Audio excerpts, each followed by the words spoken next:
Bonjour à tous, je suis ravi de retrouver sur canalturf.com. Nous allons évoquer le programme de ce samedi 16 juin, Quintet Plus sur les programmes d'Anguin. Il s'adresse au trotteur, il s'agira du toujours bien composé Prix de New York.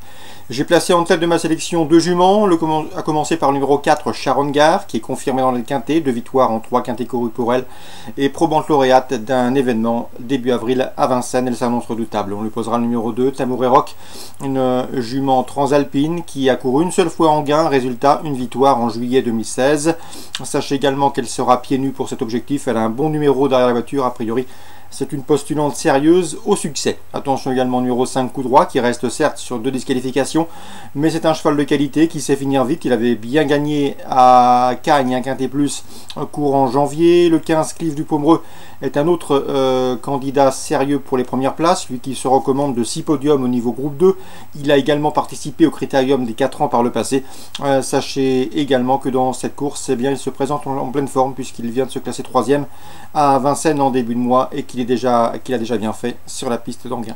Pour les places, on retiendra le numéro 6, Boeing du Bocage, qui a pour lui sa fraîcheur. Il a été tenu écarté de la compétition de décembre à juin. Il vient de se classer 4e récemment à Vincennes et monte en puissance. Le 7, Bayakeno, est barré pour la victoire, mais elle est confirmée à ce niveau. Une victoire et 6 places pour elle en 17 quintés courus. Elle sait finir vite.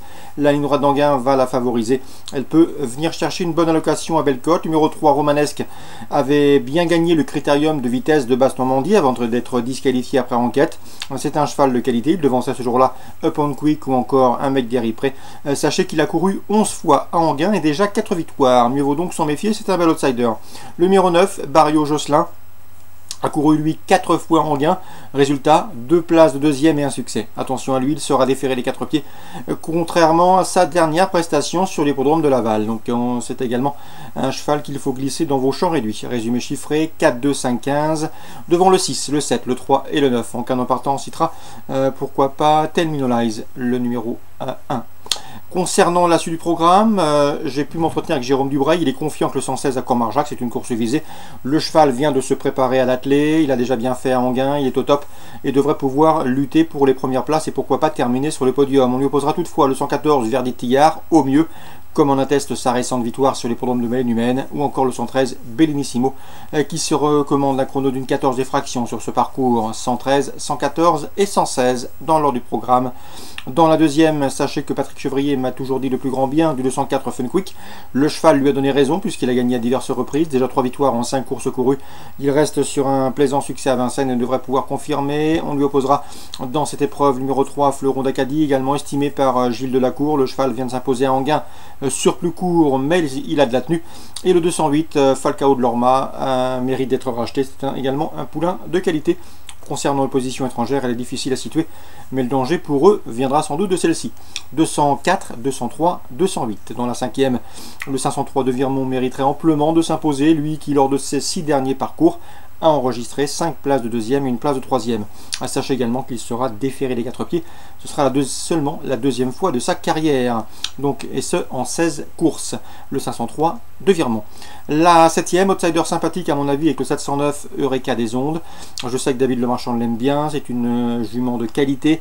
Elle a un numéro en 2e ligne derrière la voiture, mais si elle a un bon parcours, elle peut finir vite et venir pimenter les rapports d'un trio, voire d'un multi. 709 Eureka des Ondes. Le 811 Ekeruelo se recommande déjà de 5 victoires en 11 courses courues. Il a montré de la qualité, c'est à l'évidence un sujet d'avenir. Il faut lui faire confiance, le 811 et Kejoelo.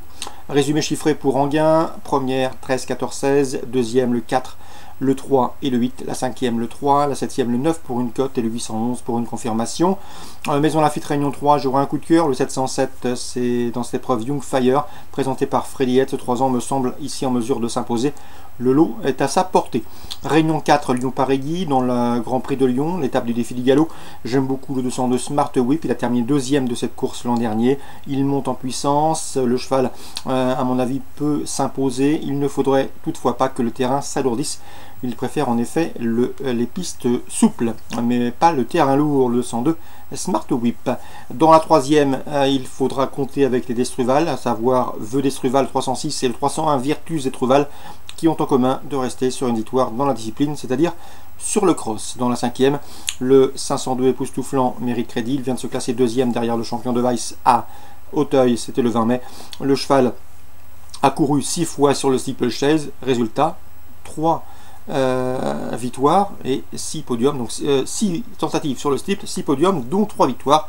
Rien ne s'oppose à une confirmation pour ce 502, à savoir époustouflant. Voilà pour les infos de ce samedi 16 juin. Bonjour à tous, bon samedi, rendez-vous demain pour une nouvelle émission.